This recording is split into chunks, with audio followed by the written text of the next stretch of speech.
Assalamualaikum warahmatullahi wabarakatuh. Perkenalkan, nama saya Safida Nurul Widiawati dari SDN Pucangoro 2. Saya adalah calon peserta guru penggerak angkatan 5. Di sini saya akan menyampaikan hasil refleksi saya setelah saya belajar modul 1.1.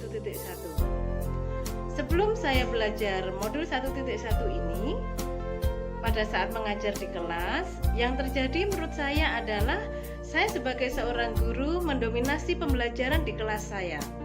Bisa dikatakan bahwa di kelas saya yang terjadi adalah teacher center. Saya yang lebih banyak aktif menjelaskan materi kepada murid-murid.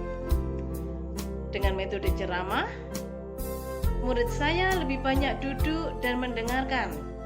Kemudian berlatih mengerjakan soal-soal seperti instruksi dari saya. Sehingga dalam praktik pembelajaran tersebut, saya sebagai seorang guru memegang kendali penuh pada pembelajaran di kelas saya. Seolah-olah pengetahuan itu bersumber pada seorang pendidik seutuhnya. Pembelajaran di kelas saya terfokus pada ketercapaian materi dari KKM atau kriteria ketuntasan minimal. Jadi, saya lebih mengutamakan aspek kognitif anak. Saya merasa kurang memahami secara detail karakteristik murid saya satu persatu, dan akibatnya murid saya menjadi pasif di kelas karena motivasi belajarnya kurang. Suasana di kelas saya tenang dan tertib, karena yang menjadi fokus pada pembelajaran adalah anak-anak yang memahami materi pelajaran saya, sedangkan yang kurang perhatikan materi yang saya sampaikan itu kurang menjadi fokus perhatian saya. Sedangkan setelah saya mempelajari modul 1.1 ini, akhirnya saya sadar bahwa guru bukanlah satu-satunya sumber belajar. Siswa bisa mendapatkan ilmu dari berbagai sumber, bisa dari buku paket, buku penunjang, dari internet, televisi, dan lain sebagainya. Tidak selalu dari saya sebagai gurunya saja yang menjadi sumber belajar siswa. Saya punya anggapan bahwa ternyata betul sekali bahwa pembelajaran itu seharusnya berpusat pada anak atau student center. Tidak seharusnya saya merasa terikat dengan paradigma lama yang mengutamakan pengembangan aspek kognitif, yaitu ketercapaian KKM. Seharusnya saya lebih menghargai semua keunikan anak didik saya. Seharusnya saya lebih memahami dan sadar bahwa anak-anak bukanlah orang dewasa dalam bentuk kecil.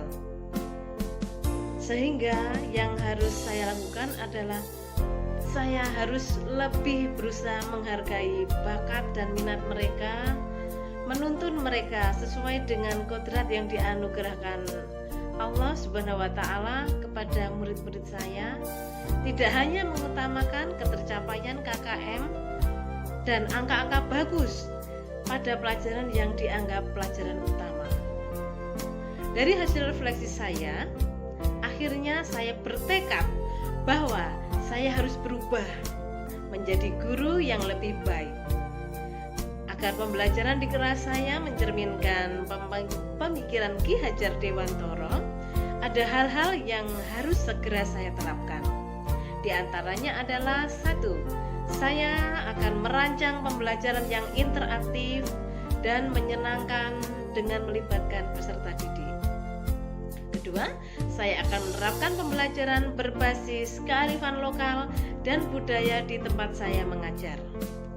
3, saya akan menerapkan konsep merdeka belajar dan menyenangkan mengintegrasikan setiap pembelajaran dengan pencapaian profil pelajar Pancasila.